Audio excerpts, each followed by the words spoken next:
Olá! Hoje a gente vai dar uma olhada mais a fundo em 1 Samuel, capítulo 29. O cenário, né, é bem intenso. Os filisteus estão juntando todas as suas tropas lá em Afeque, prontos para a batalha. Enquanto isso, os israelitas estão acampados em Jezreel.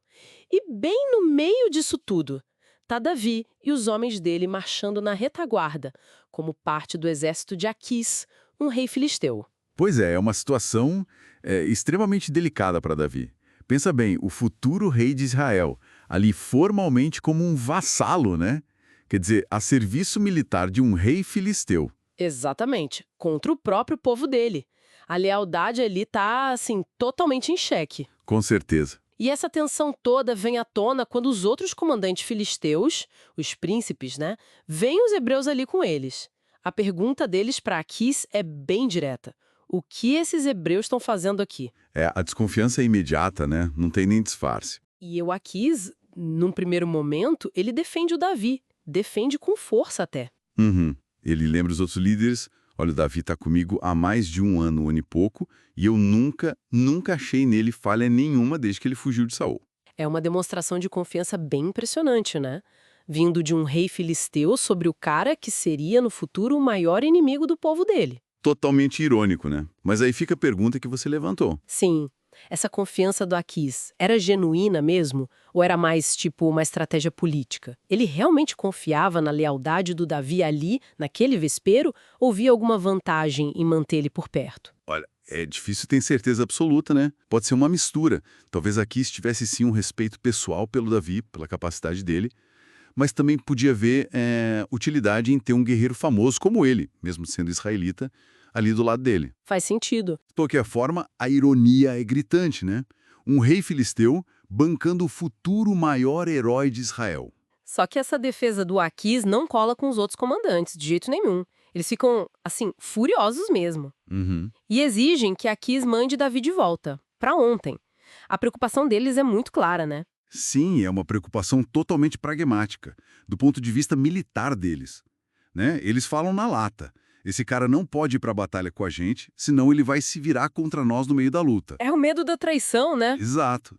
E eles ainda complementam, tipo, qual seria a melhor maneira para ele conseguir de volta ao favor do senhor dele, o Saul, se não entregando as nossas cabeças? Eles veem o Davi como um risco tático gigantesco, uma quinta coluna em potencial. E para colocar mais lenha na fogueira da desconfiança deles, eles lembram da fama do Davi.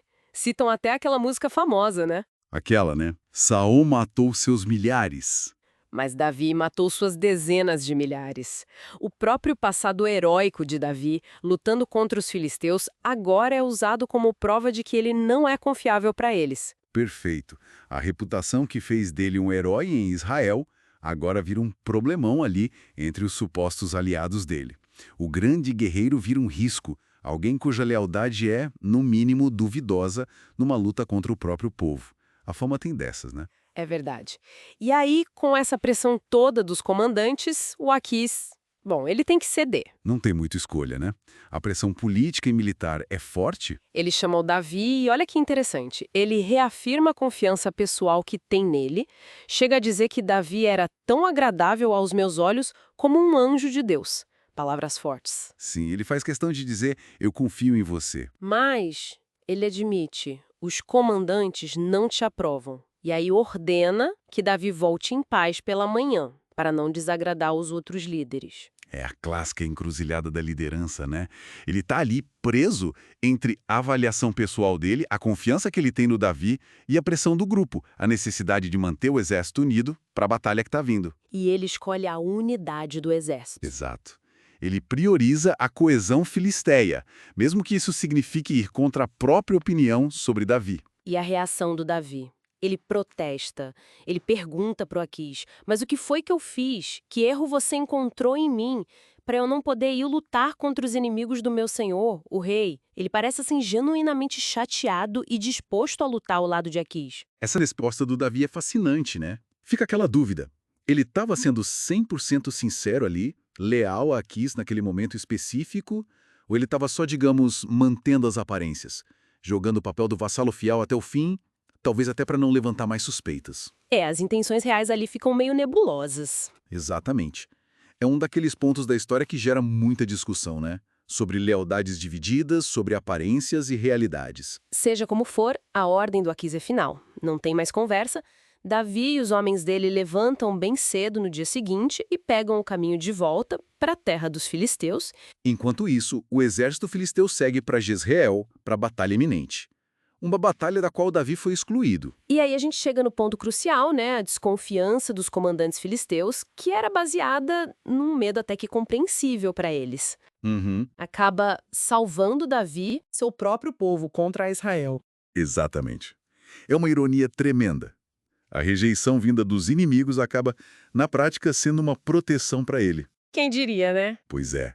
E se a gente conecta isso com a história maior de Davi, essa rejeição ali, naquele momento, evita um conflito de lealdade que poderia ter sido absolutamente devastador para o futuro dele como rei e para a relação dele com o povo de Israel. Verdade. Um resultado que parece negativo na hora ser expulso acaba tendo uma consequência positiva e muito importante lá na frente.